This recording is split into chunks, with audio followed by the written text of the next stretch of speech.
మిత్రులారా మిత్రులారా అందరికీ నమస్తే. బీసీ రిజర్వేషన్ అంశం చుట్టే రాష్ట్ర రాజకీయాలు తిరుగుతూ ఉన్నాయి. ముఖ్యమైన సందర్భంలో మళ్ళీ మాట్లాడారు వీళ్ళు. అటు నరేంద్ర మోడీ క్యాబినెట్లో పెట్టి తీర్మానం పెట్టి 9వ షెడ్యూల్ చేర్చాలి. బీజేపీ వాళ్ళు 8 మంది ఎంపీలు ఉన్నారు ఇక్కడ, వీళ్ళేం మాట్లాడరు. అటు తెలంగాణ రాష్ట్రంలో కామారెడ్డి డిక్లరేషన్ పేరుతోని బీసీ డిక్లరేషన్ విడుదల చేశారు. Manifesto committee chairman దుద్దేళ్ల Sridhar Babu ఆయన ఐటీ రంగం అని తిరుగుతూ ఉన్నాడు, విదేశాలు కంపెనీల చుట్టూ తిరుగుతూ ఉన్నాడు. మరి ఎంప్లాయ్మెంట్ అంతా కల్పించాడు. ఉపాధి ఎంప్లాయ్మెంట్ తర్వాత సంగతి సామాజిక న్యాయం అన్నా చేయాలి కదా. ఆయన మేనిఫెస్టో కమిటీ చైర్మన్ అన్నప్పుడు కొన్ని అమలు చేయాలి కదా. సరిపోయిందా దుద్దేళ్ల శ్రీధర్ బాబు గారు? సో వీళ్ళు బీజేపీ వాళ్ళు కపనాటకాలు ఆడితే వీళ్ళు అవకాశవాదంగా కాంగ్రెస్ పార్టీ వ్యవహరిస్తుంది. బీఆర్ఎస్ది గోడ మీద పిలిచందంగా ఉన్నది. సో 9వ షెడ్యూల్ 42% రిజర్వేషన్లు అనేది వేగ్గా మురళీధర్ రావు కమిషన్ ఏం చెప్పింది, 44% రిజర్వేషన్స్ అని చెప్పింది. వీళ్ళు సకల కుల జనగణన చేయకముందే అంతకుముందు ఉన్నటువంటి 34 వీళ్ళు 42 అనేసారు ఒకటిగా అట్లా ఏది పెంచుతున్నట్టుగా. దానికి పెద్ద కొలమానాలు ఇంకేమి వాళ్ళకేమి డేటా ఇన్ఫర్మేషన్స్ ఏం లేవు. ఎగ్గా అనేసారు 42. యాక్చువల్గా మురళీధర్ రావు కమిషన్ అన్నది 52% ఉన్నారు కాబట్టి 44% రిజర్వేషన్స్ చేయండి అని చెప్పేసి వీళ్ళు పాలక ప్రభుత్వాలు వేసిన కమిషన్లు చెప్పినాయి. సో కామారెడ్డి డిక్లరేషను తర్వాత ఎన్నికలైన బీసీలు 70% 80% ఓట్లు వేశారు. కాంగ్రెస్ ప్రభుత్వం వచ్చింది. సరే మేము గెలిపించిన అంటారు ఎవరి కాళ్ళు. సరే అందులో అన్నిట్లలో ఉన్నవాళ్ళు బీసీలు కదా, యూనివర్సల్గా అన్ని పార్టీలలో ఉన్నవాళ్ళు కూడా. జనరల్గా బీసీలు కూడా పెద్ద ఎత్తున ఉద్యమం చేస్తూ ఉన్నారు, ఆశ పెట్టుకున్నారు. సో ఈ క్రమంలో ఏం జరిగినది, కామారెడ్డి డిక్లరేషన్ కంటే ముందు 50% కట్ ఆఫ్ మించకూడదు రిజర్వేషన్ అని చెప్పేసి గత ప్రభుత్వం కేసీఆర్ ఏం చేశాడంటే కట్ ఆఫ్ 50% రిజర్వేషన్ పెంచొద్దని చట్టం చేశారు. వీళ్ళెవరు మాట్లాడలేదు. సరే rule is rule for all వచ్చినప్పుడు మరి ఏదైతే ఉన్నదో దాన్ని అమలు చేయాలి అందరికి ఎవరికైనా. మరి 10% రిజర్వేషన్లు కేంద్ర ప్రభుత్వం తుపాకి తూటాబ్యాలతో నిరాహార దీక్ష ఉండదు, వినతిపత్రం ఉండదు, భాషవాయు ప్రయోగాలు ఉండవు, ఆత్మాహుతులు ఉండవు, అమరవీరులు ఉండరు. వడ్డించేవాడు మనవాడైతే మూల కూర్చున్న మూలగ బొక్క బిర్యానీ పొట్లాలు వచ్చిన చందంగా వాళ్ళు బిల్లు పాస్ చేసేసుకున్నారు ఈడబ్ల్యూఎస్ రిజర్వేషన్స్. మరి 50% రిజర్వేషన్ పెంచకూడదని చెప్పాడు కదా బీఆర్ఎస్ ప్రభుత్వం లేకపోతే కేసీఆర్. మరి 50% పెంచకూడదు అన్నప్పుడు అందరికీ వర్తించదు కదా. మరి ఈడబ్ల్యూఎస్ రిజర్వేషన్ ఎందుకు చేశారు? బీసీ ఎస్సీ ఎస్టీ మైనారిటీలకు సంబంధించి గతంలో రిజర్వేషన్ సబ్ క్లాస్ పెట్టారు ఎక్కడనో, ఎవడు చదవడు. మనం ఫైనాన్స్ కంపెనీల్లో లేకపోతే ఫైనాన్స్ లోన్లు తీసుకునే దగ్గర సంతకాలు చేయించుకుంటారు, 20 నుంచి 50 సంతకాలు చేయించుకుంటారు ఒక్కొక్క కంపెనీ ఒక్కొక్క తీరుగా. అట్లా ఒక సబ్ క్లాస్ ఎక్కడో పెట్టారు. ఏంది అది, గతంలో రిజర్వేషన్ పొందుతున్న వాళ్ళకి ఇది చేయదని చెప్పేసి కేవలం ఓసీల కోసం ఈడబ్ల్యూఎస్ ఎకనామిక్ వీకర్ సెక్షన్స్ పేరుతో పెట్టుకున్నారు. మరి ఆ ఓసీలకు సంబంధించిన రిజర్వేషన్ అది ఈడబ్ల్యూఎస్ అంటే. మరి 50% రిజర్వేషన్ పెంచొద్దన్నప్పుడు మరి 10% రిజర్వేషన్ ఎట్లా అమలు చేసిండు కేసీఆర్ కానీ బీఆర్ఎస్ కానీ టీఆర్ఎస్ కానీ పేరుతో ఉన్నాయి, మొత్తం ఒకటే కదా. దాంతోపాటు 34% ఉన్న స్థానిక సంస్థల రిజర్వేషన్ కూడా ఉరితాళ్ళగా తయారైంది. ఆయన 50% అవుట్ ఆఫ్ చేయటం వల్ల. సో 19% నుంచి 20% మట్టుగా అమలు జరుగుతూ ఉంది. చాలా జిల్లాల్లో 19% కూడా, ఖమ్మం జిల్లాలో 19% కూడా అమలు జరగలేదు స్థానిక సంస్థల రిజర్వేషన్కి సంబంధించి. ఆ పరిస్థితులు ఉన్నాయి. బీఆర్ఎస్ అట్లా ద్రోహం చేస్తే బీజేపీ కపటనాటక సూత్రధారి. అసలు దాని జైన్స్లోనే, దాని బ్లడ్లోనే, దాని డిఎన్ఏలోనే బీసీ వ్యతిరేకత ఉంది.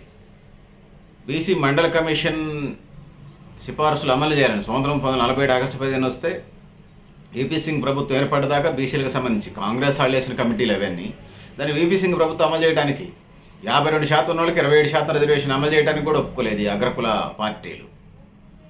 వీపీ సింగ్ ప్రభుత్వాన్ని కూలగొట్టేసినాయి. సరే ఆయన ఏ కులంలోనైనా పుట్టని, ఏ కులంలో పుట్టిన సంఘ సంస్కర్తలు ఏ కులంలో పుట్టినా గౌరవిద్దాం. కందుకూరు వీరేశలింగం ఆయన లేడీయా, రాజా రామ్మోహన్ రాయ్ ఆయన లేడీయా. రాజా రామ్మోహన్ రాయ్ సతీ సహగమనానికి వ్యతిరేకంగా పోరాడి దాని చట్టం తీసుకొచ్చాడు. కందుకూరు వీరేశలింగం బాల్య వివాహాలు జరుగుతుంటే పిల్ల ఒక 15 ఏళ్ళు రాకముందే భర్త చనిపోతున్నాడు. పిల్లకి అసలు అప్పటికే ఆడుకునే వయసు, మళ్ళీ పెళ్లి చేయొద్దా? దీనికి వ్యతిరేకంగా పునర్వివాహాన్ని వితంతు పునర్వివాహం, తను కూడా ఒక బ్రాహ్మిన్స్ పిల్లను ఏమైనా పెంచేసి ఆ అమ్మాయిని అంటే పెళ్ళైన తర్వాత పిల్లగాడు పుడితే భర్త చనిపోతే ఆ పిల్ల ఆ వితంతుకు ఆడబిడ్డకి మళ్ళీ పెళ్లి చేసి వీళ్ళు పెంచుకున్నారు. మీకు సావిత్రిబాయి పూలే, జ్యోతిరావు పూలే దగ్గరకు వచ్చేసరికి కూడా అట్లనే వాళ్ళు పెంచుకున్నటువంటి పరిస్థితి మనం చూస్తాం. సో అట్లనే బీసీలకు సంబంధించి వీపీ సింగ్ చేశాడు. వీపీ సింగ్ అంటే బీసీ కాకపోయినా చేశాడు, బీసీ లేని వాళ్ళు కూడా చేశారు. ఇక్కడ మధ్యప్రదేశ్ శరత్ యాదవ్, ఉత్తరప్రదేశ్ ఈనాడు అఖిలేష్ యాదవ్ ముఖ్యమంత్రి ఉన్నటువంటి ఉత్తరప్రదేశ్ అఖిలేష్ యాదవ్ తండ్రి గారంటే ములాయం సింగ్ యాదవ్, బీహార్ ముఖ్యమంత్రిగా కాబోతున్న రేసులో ఉన్నటువంటి తేజస్వి యాదవ్ తండ్రి గారంటే లాలూ ప్రసాద్ యాదవ్ 27% రిజర్వేషన్ కోసం పోట్లాడారు, చేశారు, సాధించుకొని వచ్చారు.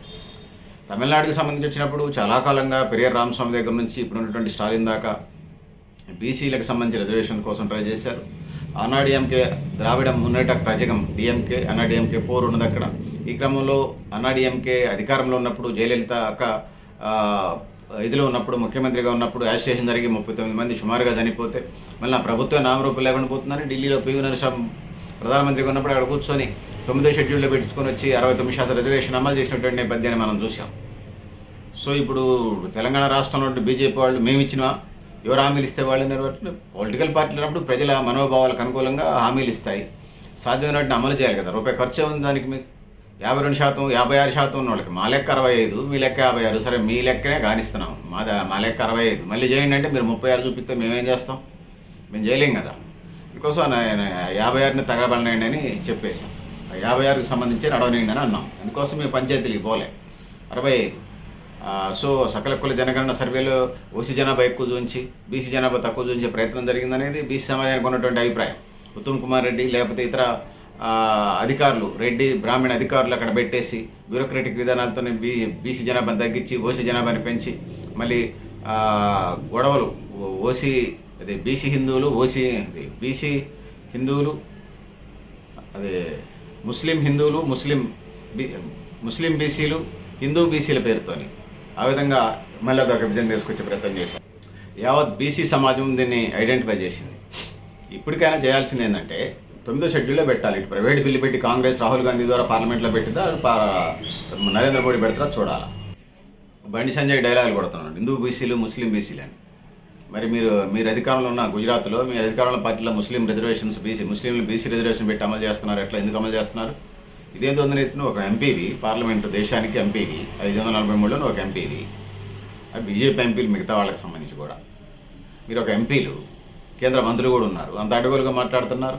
9వ షెడ్యూల్లో మీకు సగం 17లో ఎంఐఎంబోను మీరు కాంగ్రెస్ సరిసంగం కలిశారు. మీ నైతిక బాధ్యత మీది కదా. బీసీ లోట్లు 4 కోట్ల జనాభాలో 2.5 కోట్ల మందికి పైగా బీసీ లోట్లు అయ్యింది. మీరు అధికారంలోకి వచ్చారా?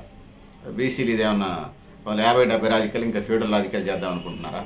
ఇదంతా బీసీ సమాజం గమనిస్తూనే ఉంది. ఖచ్చితంగా 9వ షెడ్యూల్లో పెట్టాలి.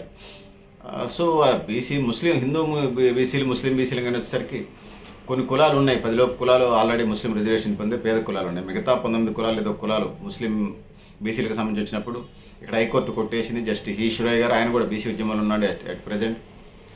అది సుప్రీంకోర్టులో ఉంది. ఇవ్వచ్చు, ఇప్పుడైతే కంటిన్యూ చేయండి కానీ ఇవ్వాలని కూడా అనేది వాళ్ళు కూడా జడ్జిమెంట్ చేయాలి సుప్రీంకోర్టు. దాన్ని ఆధారం పెట్టి బీజేపీ వాళ్ళు గొడవ చేస్తూ ఉన్నారు, ఓట్ల రాజకీయాలు చేస్తూ ఉన్నారు. సో 42%, 56% ఉన్న వాళ్ళకి 56.3% ఉన్న వాళ్ళకి 42%, అది స్థానిక సంస్థలు ఇవ్వడానికి మీకు సొమ్ము ఏం పోయింది? ముఖ్యంగా బీజేపీ దాని బ్యాచ్ మానసిక బీసీలు, అందులో ఉన్నటువంటి బీసీలు మానసిక బానిసలుగా తయారయ్యారు బీజేపీలో ఉన్నటువంటి బీసీలు. అందుకోసం ఈ సమస్య అంతా ఖచ్చితంగా నెగదీసి అడిగితే పదవులు పోతాయంట. ఒకడు నాతో మాట్లాడట్లేదు. బీసీ లీడర్లతో కొంతమందితో మాట్లాడితే నేను బీజేపీ పార్టీకి వ్యతిరేకంగా మాట్లాడాలంటే వాడు నాతో మాట్లాడట్లా. మాట్లాడితే మాట్లాడకపోతే తిండికి లేకపోతే ఉపవాసాలు ఉంటాం. విధానపరమైన నిర్ణయాలు జాతులకి దేశ ప్రయోజనాల కోసం మాట్లాడాల్సి వచ్చినప్పుడు జీవితకాలం మాట్లాడకపోయినా పెద్ద ప్రాబ్లం లేదు. బీసీలకు సంబంధించి బీజేపీ ఇట్లా చేస్తుంది, ఇట్లా చేయాల్సింది ఇట్లా అని చెప్తే కూడా క్రైమ్ అయిపోయింది. సో కిషన్ రెడ్డి గారికి ఎంత సవితల్లి ప్రేమ అనేది అందరికి జగద్గీతమైంది. 33 జిల్లాల బీజేపీ అధ్యక్షుల్ని లిస్ట్ రాయమని ఇస్తే గతంలో ఇప్పటికంటే ముందు కరోనా టైం ముందులో 26-27 మందిని రెడ్డి ఆ పేర్లు పెట్టుకొని పోయాడు. ఆయన సోషల్ ఇంజనీరింగ్, సోషల్ జస్టిస్, సామాజిక న్యాయం కిషన్ రెడ్డితో అయిద్దా? మాకు తెలియదా? ఈ దేశంలో ఈ రాష్ట్రంలో ఆయన వ్యవహార శైలి ఎవరికి తెలియదు. ఆ పార్టీలో ఆయన గొప్ప ఏమో, ఎవరికి గొప్ప? మా బీసీ సమాజానికి ఏం గొప్ప కాదు. బీసీ సమాజానికి అణచివేతకి దీనిలాగా తయారయ్యాడు, సాతాన్లాగా. బైబిల్లో షాటన్ అంటారు కదా, సాతాన్లాగా బీసీలకి ఒక ఇదిలాగా తయారయ్యాడు. మరి బీసీలో ఉన్నటువంటి ఈటెల రాజేందర్ గారు పెద్ద ఆయన, మరి ఆయన రిటైర్మెంట్కి వస్తూ ఉన్నారు. మాట్లాడండి. మీ జీవితం అంతా ఉద్యమాలే కావచ్చు, హక్కులు సాధించి పెట్టే దాంట్లో కూడా ఉండాలి. అధికార పార్టీలో ఉన్నప్పుడు దెబ్బలాడతారా? మమ్మల్ని అందరినీ బీసీ సమాజాన్ని, యావత్తు బీసీ ప్రజాప్రతినిధుల్ని బీసీ సమాజాన్ని తీసుకెళ్ళి చేస్తారా? పిలుపునేయండి. అరవింద్ అన్న మేధావే, మరి బీసీలకు సంబంధించి ధర్మపురి శ్రీనివాస్ గారి కొడుకువే నువ్వు. బీసీలు బీసీ రిజర్వేషన్ 42% రిజర్వేషన్ నీ బాధ్యత కూడా ఉంది. సో మాట్లాడండి, ఖచ్చితంగా సాధించి పెట్టే ప్రయత్నం చేయండి. ఈ దేశం అభివృద్ధి, సమగ్ర అభివృద్ధిని మేము కోరుతా ఉన్నాం. దాంట్లో మీ పాత్ర, చరిత్రలో మీ పేరు కూడా రాస్తారు కదా, ఆ పేర్లు ఉన్నా లేకపోయినా మీ పేర్లు రాస్తారు కదా పార్లమెంట్ సభ్యులుగా. సో ఆ వైపుగా ప్రయత్నం చేయండి అనేది ఈ సందర్భంగా కోరుతా ఉన్నాను. ఇంకొంతమంది ముస్లిం రిజర్వేషన్ కోర్టులో 9వ షెడ్యూల్లో పెట్టినా కొట్టేస్తారు. ఆడు మోకాల్లో మెదడు బ్యాచ్ చాలామంది ఉంటారు. అరే తలకాయలో ఉండదురా మెదడు, మోకాల్లో ఉండదు. 9వ షెడ్యూల్లో పెట్టినా కొట్టేస్తాడు. జస్టిస్ ఈశ్వరయ్య గారా దానికి సంబంధించి 9వ షెడ్యూల్లో పెడితే ఏం కాదని చెప్తున్నాను. ఆయన కంటే ఎక్కువ తెలుసు వీళ్ళకి. నా బీసీ రిజర్వేషన్ బిల్లుకి సంబంధించి హైకోర్టులో జడ్జి ఆయన, ఇవాళ రిటైర్డ్ అయ్యి బీసీ ఉద్యమంలో ఉన్నాడు. ఆయన 9వ షెడ్యూల్లో పెడితే ఏం కాదంటున్నాడు. ఆయనకంటే మీకు ఎక్కువ తెలుసా? బీసీలకు సంబంధించి ఒక రిజర్వేషన్స్ దగ్గర పెట్టి డొల్లిస్తున్నారు. బీసీల ఫెడరేషన్లు, బీసీ కార్పొరేషన్లు, ఫండ్స్, బీసీలకు ఉపకులాలకు సంబంధించినటువంటి రాయితీలు, సబ్సిడీలు ఇవన్నీ రావాల్సిన అవసరం ఉంది. ఇండస్ట్రియల్ సెక్టార్లో బలోపేతం చేయడం, వృత్తులకు సంబంధించి వాళ్ళని చేయటం, అసెంబ్లీలో బడ్జెట్ అలాట్మెంట్ చేయటం, ఇంకా చాలా ఉన్నాయి. ఒక 42% రిజర్వేషన్ మిగతా పనులు చేసుకుని కూడా చేస్తూ ఉన్నారు. మిగతా కూడా బీసీ సమాజానికి ఇంకా చేయాల్సింది బహుముఖమైంది. బీసీల అభివృద్ధి రాష్ట్రాభివృద్ధి, రాష్ట్రాభివృద్ధి బీసీల అభివృద్ధి, దేశానికి కూడా వర్తించింది. బీసీల అభివృద్ధి దేశాభివృద్ధి, దేశాభివృద్ధి బీసీల అభివృద్ధి. 100కి 50% పైగా తెలంగాణ రాష్ట్రంలో 56%, భారతదేశంలో 52% ఉన్న బీసీ ఉపకులాలకు సంబంధించి వీళ్ళ అభివృద్ధి కాకుండా దేశం ఎట్లా అభివృద్ధి అనేది అడుగుతా ఉన్నాను, ప్రశ్నిస్తూ ఉన్నాను. అందుకోసం బీసీ 42% రిజర్వేషన్స్, చట్టసభల దాకా ఈ రిజర్వేషన్లు అమలు చేస్తూనే ఇంకా మిగతా సబ్సిడీలు, మాఫీలు, లోన్లు, ఉపాధి మార్గాలు, ఉద్యోగ అవకాశాలు, ప్రైవేటైజేషన్, గ్లోబలైజేషన్, లిబరలైజేషన్ పేరుతోనొచ్చి వృత్తి కులాల కడుపు కొట్టింది. పేదరికంలో మగ్గుతూ ఉన్నారు. వాళ్ళకి పెన్షన్లు ఇచ్చే అక్కడ పెన్షన్లు ఏంటి, స్కిల్ డెవలప్మెంట్ ప్రోగ్రామ్ చేసి యంగ్స్టర్స్ ఉంటే ఉపాధి మార్గాలు చూపించండి. ఆ విధంగా దేశం పోవాలి. అట్లా కాకుండా ఊక 42% రిజర్వేషన్ డొల్లిచ్చి మీ ఈడబ్ల్యూఎస్ రిజర్వేషన్ మేము అడగలేదనా? అసలు మీకు ఈడబ్ల్యూఎస్ ఎంత ఉన్నారు తెలంగాణ రాష్ట్రంలో? 10% కూడా లేరుగా. మరి 10% రిజర్వేషన్ ఎట్లా అమలు చేసుకుంటున్నారు? పోనీ 10% ఉన్నారనుకుందాం. 10% మీ పాపులేషన్ ఉంటే పేదలు ఎంతమంది ఉంటారు? 2% ఉంటారు. మరి 10% రిజర్వేషన్ ఎట్లా అమలు చేస్తూ ఉన్నారు? సో అట్లనే ఉంటుంది 42% రిజర్వేషన్ అమలు చేస్తే. సో అందుకోసం ఇప్పుడున్నటువంటి రెడ్డి జాగృతి పేరుతో 42% రిజర్వేషన్ ఎదురంగా కోర్టు వేసారు. అది కొట్టేస్తుంది, మాకు కూడా తెలుసులే. కానీ 9వ షెడ్యూల్లో పెట్టమంటున్నాం. సో 30 నుంచి 37 మంది ఎమ్మెల్యేలు నూక్కపోయే కార్యక్రమం, బీసీలు నోటి కాడకుండా నూక్కపోయే కార్యక్రమం రెడ్డి జాగృతి చేస్తూ ఉంది. స్వతంత్రం రాకముందు మా సాకలేలం ఎవరి మీద పోరాడింది? స్వతంత్రం రాకముందు అనేది అందుకోసం 47 ఆగస్టుకు ముందు విష్ణు రామచంద్రారెడ్డి ముఠా కదా, దొరలో భూస్వాములు కదా, అమ్మ పోరాడింది అదే కదా, ఆంధ్ర మహాసభలో ఉంది. సో అందుకోసం బీసీలుగా నోటికాడ కూడు గుంజుకొని ఇంకా 100 ఏళ్ళైనా అట్లనే చేస్తామంటే, అంతకుముందు చేశారు, ఇప్పుడు కూడా అట్లనే చేస్తామంటే కుదరదు. మా వాటా మేమెంతో మాకంతా, మీకు ఒక 3-4 వస్తాయి రెడ్డి సమాజ వర్గానికి. సరే గవర్నమెంట్ లెక్కల ప్రకారం ఆ విధంగా తీసుకోండి, మాది మాకేంటి, మా నోటికాడ కూడు. మీరేదో పాలితులు, మేమేదో, మీరు పాలకులు మేము పాలితులు అనేది గతం మాట. ప్రపంచమంతా ప్రజాస్వామ్యం పెడుతుంది. 200 దేశాలకి 180 పైగా దేశాలు, 190 దేశాల దాకా ప్రజాస్వామ్యంలో ఉన్నాయి. ఈ ధనస్వామ్యం పెట్టి డబ్బులు పెట్టుకొనుకుంటాం, రిజర్వేషన్లు ఏమంటే ఖచ్చితంగా తగిన పర్యాసాలను అనుభవిస్తే ఖచ్చితంగా కోర్టు బోన్లో ఉన్నాయి 3. అటు బీఆర్ఎస్ కానీ, బీజేపీ కానీ, కాంగ్రెస్ కానీ ఖచ్చితంగా రాహుల్ గాంధీతో మాట్లాడి, రేవంత్ రెడ్డి నిజంగా చిత్తశుద్ధి ఉంటే నీకు, ఒకవైపు అంతా బీసీ రిజర్వేషన్లని డైలాగులు కొడుతుంటాడు రేవంత్ రెడ్డి, ఇంకొక వైపు అంతా రెడ్డి సమాజ వర్గంతో నింపేస్తా ఉన్నాడు నామినేటెడ్ పోస్టులు. దానికన్నా డబ్బులు ఖర్చు ఉన్నాయా? రూపాయి బిళ్ళ ఖర్చు ఉందా? నామినేటెడ్ పోస్టులు ఇవ్వచ్చు కదా నిజంగా రేవంత్ రెడ్డికి చిత్తశుద్ధి ఉంటే. డబుల్ యాక్షన్ చేస్తున్నా అపరిచితుడి సినిమాలో లాగా రేవంత్ రెడ్డి. అపరిచిత సినిమాలో అదే కదా రేవంత్ రెడ్డి చేసేది. రేవంత్ రెడ్డి అంతా రెడ్డి లెక్కది ఏంటి, ఖచ్చితంగా ఆర్టీఏ కింద పెట్టి మీరే పెట్టి తీసుకోండి నామినేటెడ్ పోస్టులు ఎవరు అందించారు. 42% అన్నప్పుడు చిత్తశుద్ధి ఏది మీకు కాంగ్రెస్ ప్రభుత్వానికి? 42% స్థానిక సంస్థల తర్వాత ఇద్దరు కానీ నామినేటెడ్ పోస్టులకు సంబంధించి మీరు పేపర్ పెన్ పెట్టి మీరు రాస్తే అయ్యాయి కదా నామినేటెడ్ పోస్టులు. అంతా రెడ్డి కులంతో నింపుకుంటూ వచ్చేసి మళ్ళీ బీసీలకు వీళ్ళు ఏదో చేస్తారట.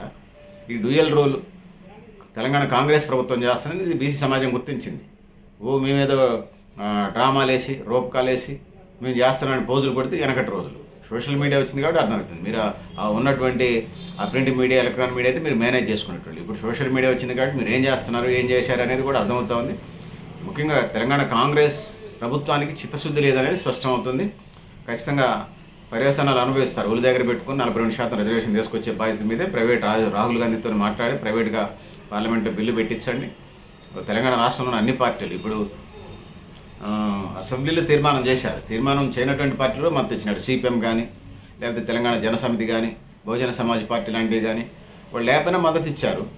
పార్లమెంట్లో ఉన్నారు వాళ్ళు, తెలంగాణ అసెంబ్లీలో లేకపోవచ్చు కానీ పార్లమెంట్లో ఉన్నారు, ఆడ మద్దతు ఇస్తారు, మాట్లాడతారు కదా. సో అందుకోసం మీరు ఖచ్చితంగా బీజేపీ వాళ్ళు పెడతారా, మీరే ప్రైవేట్ బిల్లు పెడతారా, ఏదో ఒకటి చేయండి. మోడీని కలవండి, ఆయన క్యాబినెట్లో పెడితే ఏం లేదు, మీరే ప్రైవేట్ బిల్లు పెట్టండి. సో ఇక కేసీఆర్కి సంబంధించి మరి ఆయన కటాఫ్ అగ్రకులాలకు సంబంధించి తీర్మానాలు అయితే చేస్తాడే కానీ 50% కటాఫ్ పెంచొద్దని మరి ఈడబ్ల్యూఎస్ వచ్చినప్పుడు అమలు చేశాడు. నిజంగా బీసీల పట్ల చిత్తశుద్ధి ప్రేమ నిజంగా ఉండుంటే ఖచ్చితంగా అమలు చేయాలి కదా. ఖచ్చితంగా కేంద్రంతో జయలలితలాగా పోరాడి తీసుకురావాలి కదా. కనీసం కోర్టు కేసు అన్న ఇచ్చాడా? లాయర్ లేరా, డబ్బులు లేవా? ఆ పార్టీ మాకు పార్టీ ఫండ్ చాలా ఉంది, 1000 కోట్లు ఉన్నాయి, 4000 కోట్లు ఉన్నాయని డైలాగులు కొడుతుంటారు కదా టీఆర్ఎస్ బీఆర్ఎస్ పార్టీ వాళ్ళు. ఒక మీ పార్టీ అడ్వకేట్ ఎంత అయితే ₹1,00,000 ఖర్చు అవుతాము హైకోర్టులో సుప్రీంకోర్టులో కేసు ఫైల్ చేయాలంటే. ఆ ప్రయత్నం అన్న చేశారా? చేయలేదు కదా. మళ్ళీ చిత్తశుద్ధి లేనటువంటి శివపూజలాగా ఉన్నది బీఆర్ఎస్ పార్టీ పరిస్థితి కూడా. అందుకోసం బీజేపీ, కాంగ్రెస్, బీఆర్ఎస్ ఈ మూడు మాస్క్ వేసుకొని ఇది చేస్తే గుర్తుపట్టలేరు అనుకోబాకండి. మీ మాస్కులు, ఆ మాస్క్ అనుకున్నటువంటి ఫేస్లు అందరికీ తెలుసు. తెలంగాణ విద్యావంతుల వేదికలు, తెలంగాణ బీసీ విద్యావంతుల వేదికలు, ఉద్యోగ సంఘాలు, బీసీ విద్యార్థి యువజన సంఘాలు ఇవన్నీ స్టడీ చేస్తూనే ఉన్నాయి. చిత్రగుప్తుడి చిట్టాలాగా మీ చిట్టాలన్నీ రాసి పెడతా ఉన్నాయి. ఖచ్చితంగా బీసీలకు రావాల్సినటువంటి వాటా ఖచ్చితంగా రావాలి. 9వ షెడ్యూల్లో పెట్టండి. ఖచ్చితంగా ఆ విధంగా ముందుకు పోవాల్సిన అవసరం ఉంది. ఖచ్చితంగా బీజేపీ వాళ్ళు 8 మంది పార్లమెంట్ సభ్యులు ఉన్నారు కాబట్టి మీరు పార్లమెంట్లో పెడతారా? కాంగ్రెస్ ప్రభుత్వం కాబట్టి కామారెడ్డి డిక్లరేషన్ దగ్గర నుంచి మీరే సకల కుల జనగణన చేసుకుంటూ వచ్చారు కాబట్టి మీరు ప్రైవేట్ బిల్లు పెడతారా? పార్లమెంట్లో పెట్టి ఖచ్చితంగా 9వ షెడ్యూల్ చేసి దీన్ని కంప్లీట్ చేస్తే ఇంకా బీసీలకు చాలా సమస్యలు ఉన్నాయి. వృత్తి కులాల్లో ఇతర పెట్టుబడిదారులు వచ్చి సాకల పనికి సంబంధించి, మంగళ పనికి సంబంధించి పెట్టుబడిదారులు వచ్చి దాంట్లో మధ్య తరహా పెద్ద పెట్టుబడిదారులు వచ్చి ఒక సిటీ నిండా వాడే 50 షాపులు 100 షాపులు ఉంటాయి, బార్బర్ షాపులు, లేకపోతే డ్రై క్లీనింగ్ షాపులు కూడా అలాగే ఉంటున్నాయి. సో బీసీలు సంబంధించి వృత్తి కులాలు ఇప్పుడు సపోజ్ హాస్పిటల్కి సంబంధించి, ప్రభుత్వ ఆస్తులకు సంబంధించి బీసీ కాంట్రాక్ట్ రజకులకి ఏమంటున్నాం, బట్టలు ఉతికే కాంట్రాక్టులు కానీ ఉద్యోగాలు కానీ ఎవరికి పడితే వాళ్ళు నింపుతూ ఉన్నారు. మెడికల్ కాలేజీలో కూడా ధోబీ పోస్టులు కూడా ఏరే కులాలకు ఇస్తూ ఉన్నారు. అట్లా వృత్తి కులాలకు సంబంధించి ఇంకా చాలా ఉన్నాయి ఇవ్వాల్సినవి. పెన్షన్లు ఇవ్వాలి, సబ్సిడీలు ఇవ్వాలి, లోన్లు ఇవ్వాలి, స్కిల్ డెవలప్మెంట్ ప్రోగ్రామ్ చేసి వాళ్ళకు ఉపాధి మార్గాలు కల్పించాలి, బీసీల సమగ్ర అభివృద్ధికి బాటలు వేయాలి, అసెంబ్లీలో లేకపోతే పార్లమెంట్లో బడ్జెట్ అలాట్మెంట్ చేయాలి, ఖచ్చితంగా దాన్ని ఖర్చు చేయాలి. ₹10 ₹100 అవసరమైతే ₹5 బడ్జెట్ అలాట్మెంట్ చేస్తారు, మీరు పావులు కూడా ఖర్చు చేయట్లేదు. ఇటు రాష్ట్ర ప్రభుత్వం కానీ ఇటు కేంద్ర ప్రభుత్వం కానీ ఇవన్నీ ఖర్చు చేయడం వల్లనే ఎస్సీ ఎస్టీ సప్లాన్ నిధులు ఎట్లా ఖర్చు చేస్తున్నారో బీసీ సప్లాన్ పెట్టి దాన్ని అట్లనే ఆ బీసీల ప్రయోజనాల కోసం, విద్య కోసం, ఉపాధి కోసం, స్కిల్ డెవలప్మెంట్ కోసం, పెన్షన్స్ కోసం, రోడ్లు, డ్రైన్లు, లైబ్రరీలు, త్రాగునీరు, సాగునీరు వీటి కోసం బీసీ సప్లాన్ పెట్టి దాన్ని ఖచ్చితంగా అమలు చేయాల్సిన అవసరం ఉందని తెలియజేస్తా ఉన్నాను. ఆ వైపుగా అడుగులు వెళ్ళాలి. ఖచ్చితంగా 42 అనేది ఒక స్టెప్పే, కానీ దాని దగ్గరే సంవత్సరాల తరబడి రాజకీయాలు తిప్పి మీ ఈడబ్ల్యూఎస్ రిజర్వేషన్కి ఏమైనా ఉద్యమాలు జరిగినాయా? మా వాళ్ళు గల్లీ నుంచి ఢిల్లీ దాకా ఉద్యమాలు చేస్తున్నా మా వీళ్ళు ఎందుకు చేయరు? ఎవరి చేతుల్లో ఉన్నాయి రాజకీయ పార్టీలు? కపట నాటకాలు, దొంగ నాటకాలు ఆడేది తెలియదా? బీసీ సమాజం ఐడెంటిఫై చేయలేదా? ఖచ్చితంగా అర్థమవుతోంది. తగిన పర్యవసనాలు, తగిన శిక్షలు కూడా ఆయా పార్టీలు అనుభవించాల్సి ఉంటుంది భవిష్యత్తులో. బీసీ సమాజం నుంచి ఖచ్చితంగా కోర్టులో ముద్దాయిగా నిలబడాల్సిన అవసరం ఉంటుంది. పనిష్మెంట్లు కూడా పడతాయి మీకు. ఖచ్చితంగా ప్రజాక్షేత్రంలో లేకుండా పోతారు. లేకుండా చేసే ప్రయత్నాలు కూడా బీసీ విద్యావంతుల వేదికలు, బీసీ మేధావుల ఇంటలెక్చువల్ ఫోరాలు, బీసీ విద్యార్థి యువజన సంఘాలు, బీసీ మహిళా సంఘాలు, బీసీ సమాజం యావత్తు చిత్రగుప్తుడు చిట్టాలాగా రాసి పెడుతుంది. ఖచ్చితంగా పర్యవసానం అనుభవిస్తారు. ఖచ్చితంగా అయిపోయిన పెళ్లికి మేళాలు ఎందుకు, ఇప్పటికైనా చేయమని అడుగుతున్నా. చేయకపోతే పర్యవసనాలు మీరు మీ రాజకీయ పార్టీ అనుభవిస్తామని తెలియజేస్తూ నేను Garidepalli Satyanarayana, new organisation. Thank you అన్నాడు.